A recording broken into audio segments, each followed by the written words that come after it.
How you doing? This is my first attempt at doing something like this. This is Sazarac Rye. It's been around for a long time, originated in New Orleans. This particular bottle is a barrel pick, a single barrel pick by the Prime Barrel up in New York City. They pick some pretty good barrels of different bourbons and ryes and light whiskeys and other good stuff. Well, anyway, this was a pick of theirs, I would say about a year ago. This is their Satchmo Mardi Gras pick, but it's single barrel.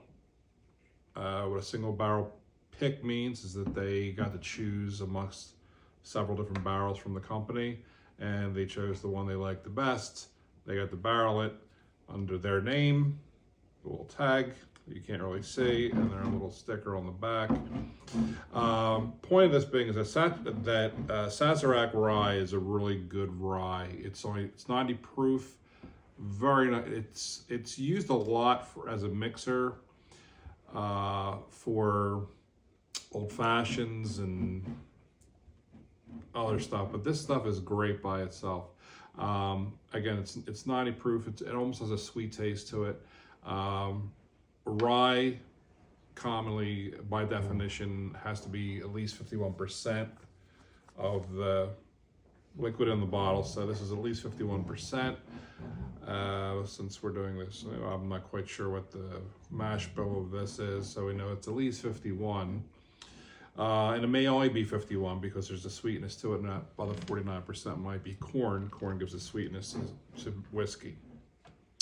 Anyway, so it's the Sazerac Rye, and you can tell I really like this.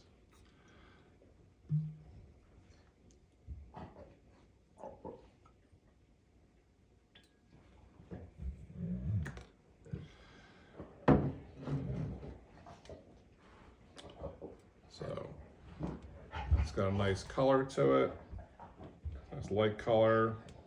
It's got some viscosity to it. As they say, it has legs, and this has got a really nice nose to it. Very little alcohol on the nose, very little ethanol.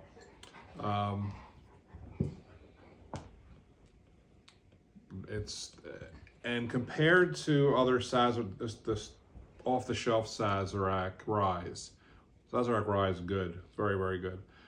This pick by Prime Barrel happens to be just really, it's very good. It wins the blinds, and I've done blinds with this.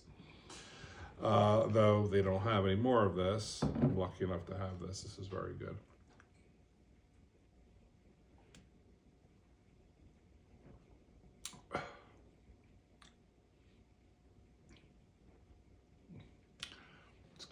It's a caramel taste, very little alcohol, nice finish to it, nice mid-palate, coats the mouth. It is just delicious by itself. People use this in drinks all the time. If you like that, if you like cocktails, that's up to you. I prefer my whiskey or rye neat. I'm not a cocktail guy. But something like this is really good if you wanted to have a friend try bourbons or ryes or whatever. This is a good entry rye for them to try. It's not going to assault them.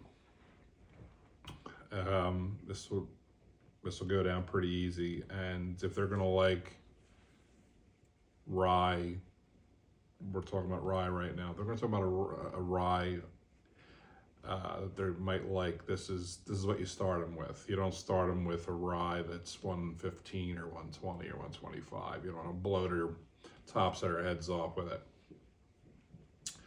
Though there are some high proof ryes that don't blow your head off, but that's another day. Anyway, cheers.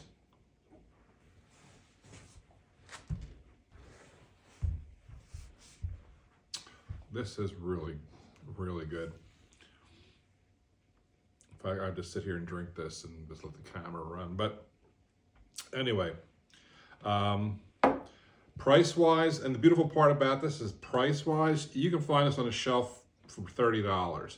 For the price point, the value of this bottle, it's got some cool old-timey writing, like from, I don't know, the early 1900s. It's, it's like a Victorian kind of script there. But it's only like 30 bucks, and you cannot beat this. In Pennsylvania, it's $30. I've seen it 28, 29, 30, but universally this is about $30. You should not pay more than high 30s for this anywhere, okay? Otherwise, they're just, for a while there, back in probably when I started on my little bourbon adventure, about it's almost 10 years now. I would say around 2015, this stuff was very hard to find. This was being scooped up off the shelves, and you couldn't find it. It acted as if it were an allocated bourbon or rye. For those who know what allocated means, that means that they don't give you a lot of it out there, and you got to scramble to get it before it gets scooped up. And usually it's overpriced. But for a while there, this stuff was being scooped off the shelves. I had a bottle of it. I wanted another one. I had a hard time finding another one. Over the years, now lately, last several years, 3-4 years, that's not the case. Now I can go in any store and find this.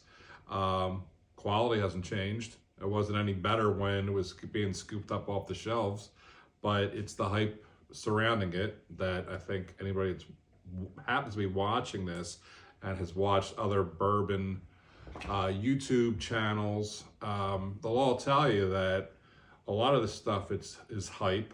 Some of it is worth the price that they're asking. Some stuff it's just hype. Some stuff is good and it's inexpensive. There's plenty of good and inexpensive bourbons and ryes out there. You just need somebody to point you to them. There's really good expensive bourbons out there too. And there's really expensive bourbons that suck also. And they're the ones you kind of get pissed off about because you put the money out because of the hype, and you heard a couple people say, hey, it's pretty good. And, people are banging the door down. There's a line outside the door to get this. And you get it, you excited, like, oh my God, it's a triumph. Yay. I get home, but pop it, taste it. Say, what the hell is this? Saying, then you pray to the bourbon gods. You say, please, Jesus, let that just be a neck pour. I'm going to let it open up for like a month. Let a month or two go by, because if I just paid $200 for this swill, I'm going to shoot myself. Figuratively. So you pray to God and you let it open up for a month or two and you go back to it. And sometimes, if you're really lucky, sometimes it does open up. Bourbons do have a tendency to open up. Not all of them, but a lot of them do. And you go back to them. And in the one particular case, I went back to something that I paid for that had a great reputation. People were banging the door down for it. When I first tasted it, I didn't like it. I'm not going to talk about what it is at this moment. But I was shocked that everybody loved this stuff, and to me, it was meh at best.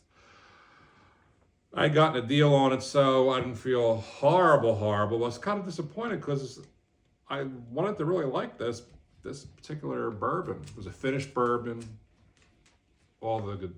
Anyway, point to this is that a couple months go by. I actually forget about it. It's sitting amongst my other ones hiding. So one night I'm down in the bourbon bunker and I'm deciding, tonight I guess we're gonna have something. So I'm looking around for something different for a change. I see peeking in the back, the top of that bottle I was just telling you about. And so I pick it up and I take a look at it. I'm like, well, it's been about 2 months. I said, all right, let's give this another shot because the money's already out the door. So doing no good sitting in the bottle. So I poured myself some more of that.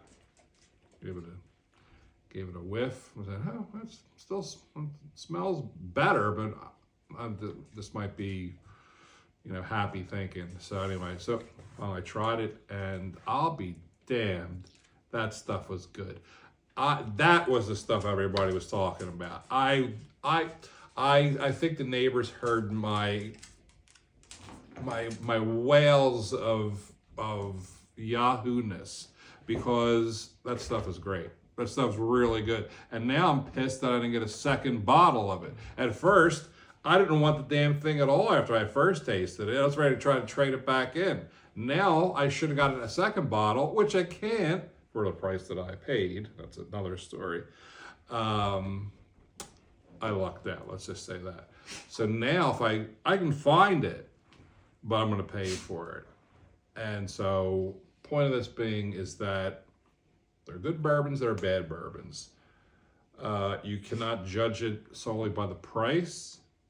You have to actually taste it or educate yourself. Go online, go on YouTube, and view a lot of YouTube whiskey and bourbon reviewers out there. There's a lot of good ones out there.